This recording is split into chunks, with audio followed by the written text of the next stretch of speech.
The court grants the motion for the following reasons. A jury found her guilty of murder. Today, we are looking specifically at the estate case because there is a new ruling in that case. In all of this litigation, they are fighting over what Kouri thinks she's entitled to and what the estate thinks that she diminished. Remember the last time we looked at this ruling from May 14th, 2025, where the court awarded the estate attorney's fees and costs because Kouri bailed on her deposition in these cases.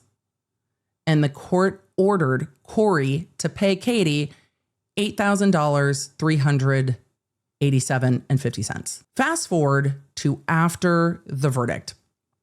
The estate filed two motions. Motion to lift the stay on the petition to determine a disqualifying homicide. This was filed early on in the estate case after Kouri was arrested. For more than 2 years, this is the statement of relief requested in grounds. This was filed in April of this year. For more than 2 years, the petition has been on ice while the parties awaited Kouri Richins' criminal murder trial. That trial has now come and gone. On March 16th, 2026, a jury unanimously agreed beyond a reasonable doubt that Kouri murdered decedent Eric Richins. In this case, just a note from me, referred to as decedent, not victim, because this is the estate civil case in probate. Now is the appropriate and necessary time for the court to lift the stay and allow the petition to proceed and permit Katie to move the estate's administration forward. They have not been able to probate the estate because of everything that's going on, including Kouri's own lawsuits. Now is the appropriate and necessary time for the court to lift the stay, allow the petition to proceed, and permit Katie to move the estate's administration forward. For these and the reasons below, Katie respectfully moves the court to grant the motion to lift the stay on the petition. The petition here is to disqualify Kouri from collecting anything from the estate and to allow this to go forward to probate. This is a 140-page motion for summary judgment. But note what's at the top of this motion. In bold, underlined. This motion requires you to respond. Please see the notice to responding party, Kouri. In addition, please see notice to appear or appoint counsel previously filed. Hey, Kouri. Boo-boo. You need to respond to the motion for summary judgment. Motion for summary judgment on petition to determine disqualifying homicide. This was filed April 2nd, 2026. Statement of relief requested and grounds. Kouri Richins murdered her husband, decedent Eric Richins. Unsatisfied with her marriage to Eric, unable to escape from or conceal her ruinous debt, and uninterested in choosing her family over her secret lover, Kouri sought a way out. I mean, damn. Given Kouri's convictions, Katie seeks summary judgment on the petition. Utah Code Section 75-2-803, or in common parlance, the Slayer statute, not the music, expressly defines aggravated murder as a form of disqualifying homicide. And yes, it's called the Slayer statute. A person who commits a quote-unquote disqualifying homicide forfeits all rights and benefits as an heir or beneficiary of the victim, including an elective share. They lose any joint tenancy interests they may have shared with the victim. That's the house. And she had been fighting over the house. They are legally treated as if they predeceased the victim, and they lose any and all ability to profit from the victim's passing. Period. Done, done, done. Moreover, once convicted, the killer cannot deny the essential allegation of the offense in a subsequent civil action brought against the killer for the criminal conduct underlying the offense. The lawyers go on to say that these two statutes, together with the evidence that this court heard during trial, definitively end Kouri's claim status as an heir of the estate or a beneficiary of the trust. She is a convicted killer, and her conviction has both statutory and common law preclusive effect. Katie respectfully requests that the court grant the motion, grant the petition, and determine that Kouri committed a disqualifying homicide. There is 140 pages to this motion for summary judgment, but remember, the court has to lift the stay on these motions first. So let's take a look at what was filed by the estate next. The Estate then asked to submit for decision. What does this mean? Well, Your Honor, we're ready for you to decide. The personal representative of the estate requests the court's consideration to the following motions. 1, the motion to lift the stay on the petition to determine disqualifying homicide, and 2, motion for summary judgment to determine disqualifying homicide. The following papers and events pertain to these 2 motions. Stay motion. Katie filed a stay motion on April 2nd, 2026, the motion to lift the stay. No party or interested person opposed the motion, and the time to do so has expired. Disqualifying homicide motion. Katie filed the disqualifying homicide motion on April 2nd, 2026. No interested party or person opposed the motion, and the time to do so has expired. So in the month that Kouri was chilling in local custody, there were no responses. The time to respond expired, and then the court issued an order. The day before sentencing, Judge M rules on the stay motion. Let's take a look at that first. Order granting motion to lift the stay on the petition to determine a disqualifying homicide. Having considered the motion and applicable authorities, and for good cause appearing, the court grants the motion for the reasons stated in the motion. The stay on Katie's petition to determine disqualifying homicide is hereby lifted, period. Which means this can now be heard. And then he issued an order on the motion for summary judgment. Order granting motion for summary judgment on petition to determine disqualifying homicide. Undisputed material facts.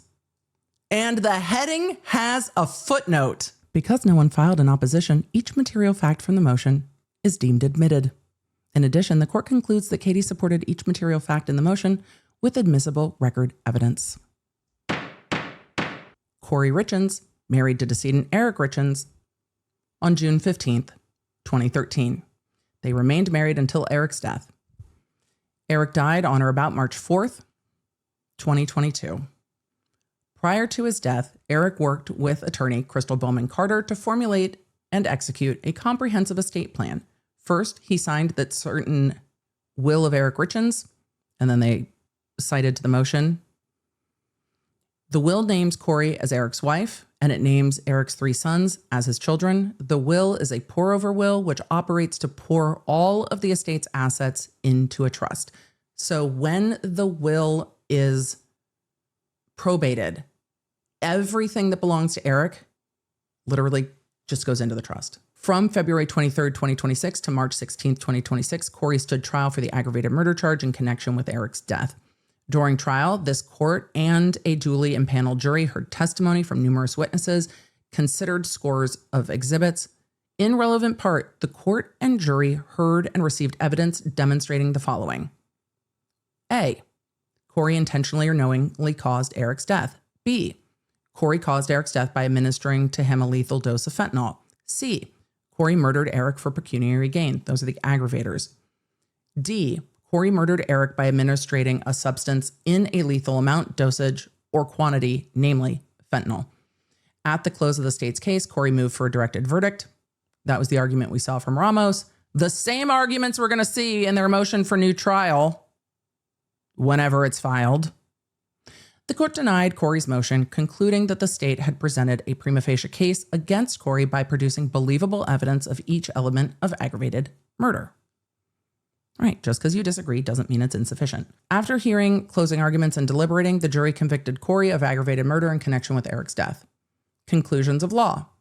Summary judgment is appropriate where there is no genuine dispute as to any material fact and the moving party is entitled to judgment as a matter of law. The court goes on to say, through the motion, Katie seeks summary judgment on the petition. Specifically, she seeks an order concluding that Kouri committed a disqualifying homicide for the purposes of the Utah Slayer statute and determining the bullet points that we've now talked about a few times. The Slayer statute exists to ensure that a killer cannot profit from the killer's wrong. And that's directly quoted from the Utah Annotated Code. To that end, the Slayer statute strips anyone who committed a disqualifying homicide of any and all inheritance rights that they may have otherwise had as an heir or beneficiary of the victim. A disqualifying homicide is any felony homicide offense described in Title 76, Chapter 5, for which the elements are established by preponderance of the evidence. Notice the difference? That means that you could see a circumstance where somebody is not charged with a criminal homicide, but is still found to have committed a disqualifying homicide, because here the elements need to be established by a preponderance, not beyond a reasonable doubt. The court grants the motion for the following reasons. A jury found her guilty of murder. EDB summary. The court says a duly impaneled jury heard testimony and received evidence that Kouri 1 intended to cause Eric's death, 2 knowingly caused Eric's death, 3 caused Eric's death by administering a lethal amount of fentanyl, 4 caused Eric's death for monetary gain. With that evidence and after deliberation, the jury unanimously convicted Kouri of aggravated murder beyond a reasonable doubt. The petition, which arose from and followed Kouri's criminal charges, seeks relief against Kouri for the criminal conduct underlying the offense, namely that Kouri is no longer an heir or beneficiary because she murdered Eric. Kouri's conviction shows that Kouri committed a disqualifying homicide. Because all elements of issue preclusion are satisfied, the verdict in the criminal case is preclusive, that part.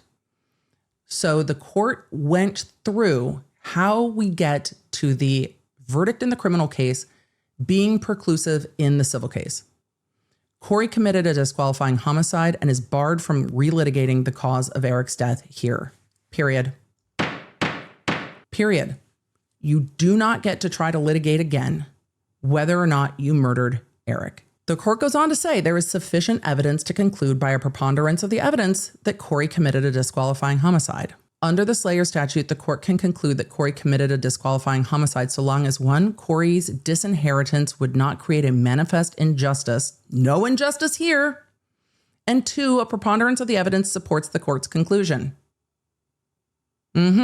A jury verdict supports the court. The court concludes here that disinheriting Kouri will not be manifestly unjust. There is no appreciable risk of error in determining that Kouri committed a disqualifying homicide. That part. The court is going to answer the question about what if appeal. This is the court's answer. Even setting aside the preclusive effect of Kouri's conviction in the criminal case, looking separate from the criminal case, quote, there is sufficient evidence to conclude by a preponderance that Kouri committed aggravated murder. In addition, the court says there is no realistic probability at this point that Kouri will obtain anything better than a disinheritance. Even if Kouri inherited something from the estate or trust, Kouri has substantial financial debt. The estate also has a pending wrongful death claim against Kouri, which may yield a large money judgment. We haven't even begun to go through the wrongful death. Don't worry, we'll get there. But the court has said clearly, even aside from the jury verdict, there is a preponderance of the evidence here, which is a lower statute. This is a situation where Kouri could have been acquitted in criminal and still disinherited in civil. That result could absolutely happen. We saw it in the wrongful death case, in the O.J. Simpson case, I think most famously.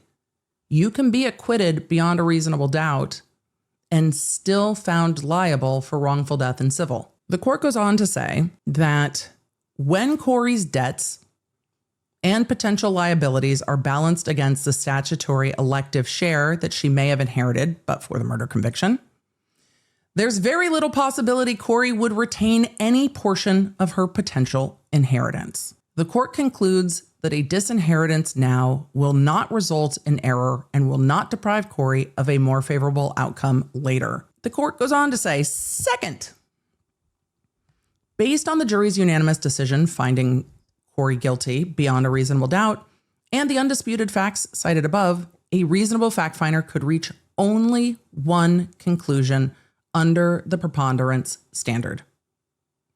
Kouri committed a disqualifying homicide. Order. The motion is granted in full. The petition is granted in full. Kouri committed a disqualifying homicide for the purposes of Utah Code Section 75-2-803.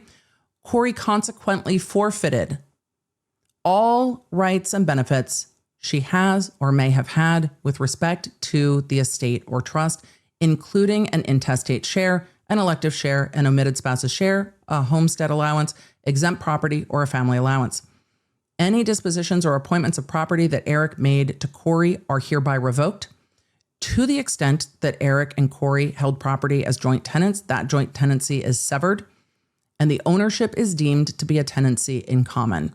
For purposes of determining Kouri's rights under any instrument that Eric executed, Kouri is deemed to have 1, disclaimed all rights, 2, predeceased Eric. Kouri cannot in any way profit by or from Eric's death. Kouri cannot in any way profit by or from Eric's death. You get nothing. Under everything we've looked at in the civil context today, we get to the conclusion, the timing of this is just chef's kiss. But we get to the end of the estate order from Judge M, filed May 12th, 2026, the day before Kouri's sentencing, ordering on summary judgment that Kouri Richins is disinherited. You get nothing.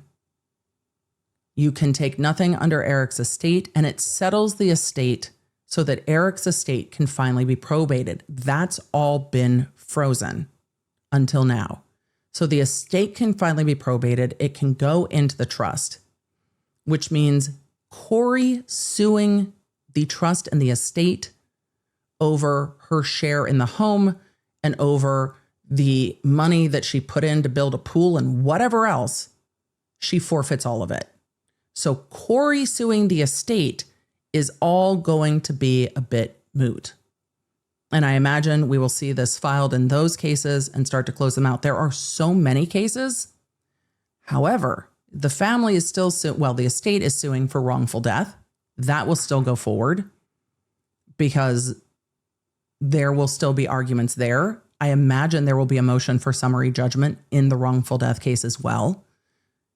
And in the lawsuit where the estate is suing Kouri and Kouri's mother, they are still trying to claw back some of the money that was dispersed in the year between Eric Richins dying and Kouri being arrested. That's going to still go forward. It cuts off a lot of the defenses from Kouri, but they're still trying to go after Kouri and mom to claw back money, and that litigation is still very much active and ongoing. So Kouri suing the estate is going to be closed out and moot because of this, because it doesn't matter. But in clawing back the money,